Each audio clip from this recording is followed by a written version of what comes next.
ഹരേ കൃഷ്ണ, എല്ലാവരും സുഖമായിരിക്കുന്നു എന്ന് വിചാരിക്കുന്നു. ഇന്ന് നമുക്ക് അദ്ധ്യായം 6 17-ാമത്തെ ശ്ലോകത്തെ പറ്റി മനസ്സിലാക്കാം. അതിനു മുമ്പ് ഇന്നുവരെ എനിക്ക് നൽകിയ സപ്പോർട്ടിന് താങ്ക് യു സോ മച്ച്. യുക്താഹാരവിഹാരസ്യ യുക്തചേഷ്ടസ്യ കർമ്മസു യുക്തസ്വപ്നാവബോധസ്യ യോഗോ ഭവതി ദുഃഖഃ. ആഹാരം, നിദ്ര, വിഹാരം, പ്രവൃത്തി എന്നിവയിൽ നിയന്ത്രണം പാലിക്കുന്നവന് യോഗ പരിശീലനം കൊണ്ട് സർവ്വ ദുഃഖങ്ങളും അകറ്റാൻ കഴിയും.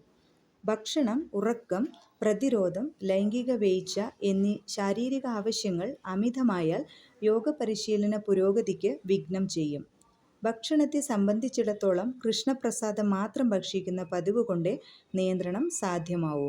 ഭഗവത്ഗീതയിൽ പറഞ്ഞിട്ടുള്ളതുപോലെ പച്ചക്കറികൾ, പുഷ്പങ്ങൾ, ഫലങ്ങൾ, ധാന്യങ്ങൾ, പാൽ മുതലായവ ഭഗവാന് സമർപ്പിക്കാവുന്നതാണ്. ഇങ്ങനെ കൃഷ്ണാവബോധമാർന്ന ഭക്തൻ മനുഷ്യഭോജ്യമല്ലാത്തതോ സാത്വിക ദ്രവ്യങ്ങളിൽ പെടാത്തതോ ആയ ആഹാരം ഉപയോഗിക്കാതിരിക്കുന്നതിന് തനിയെ പരിശീലിക്കുന്നു.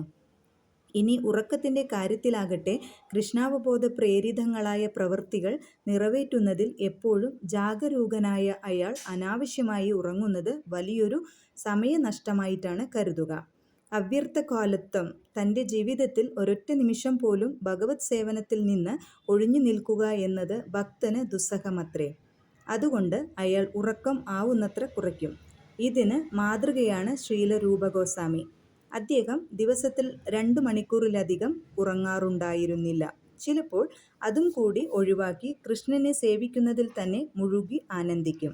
ഹരിദാസ് ഠാക്കൂർ ആകട്ടെ തൻ്റെ ജപമാലയിൽ 3,00,000 തവണ കൃഷ്ണനാമം ഉച്ചരിച്ച ശേഷമേ ഓരോ ദിവസവും പ്രസാദം സ്വീകരിക്കുകയോ ഉറങ്ങുകയോ ചെയ്യാറുള്ളൂ. പ്രവൃത്തിയെ സംബന്ധിച്ചു നോക്കിയാൽ കൃഷ്ണാവബോധമാർന്ന ഒരാൾ കൃഷ്ണൻ്റെ താൽപ്പര്യം മുൻനിർത്തിക്കൊണ്ടുള്ള പ്രവൃത്തികളിൽ മാത്രമാണ് ഏർപ്പെടുക.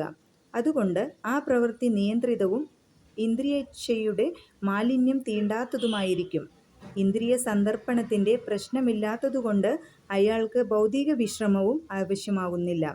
വാക്കിലും കർമ്മത്തിലും ഉറങ്ങുമ്പോഴും ഉണർന്നിരിക്കുമ്പോഴും ശാരീരികമായ ഏതൊരു പ്രവർത്തനത്തിലും നിയന്ത്രണം പാലിക്കുന്നതിനാൽ അയാൾക്ക് ഭൗതിക ദുഃഖങ്ങളില്ല തന്നെ. Thank you so much.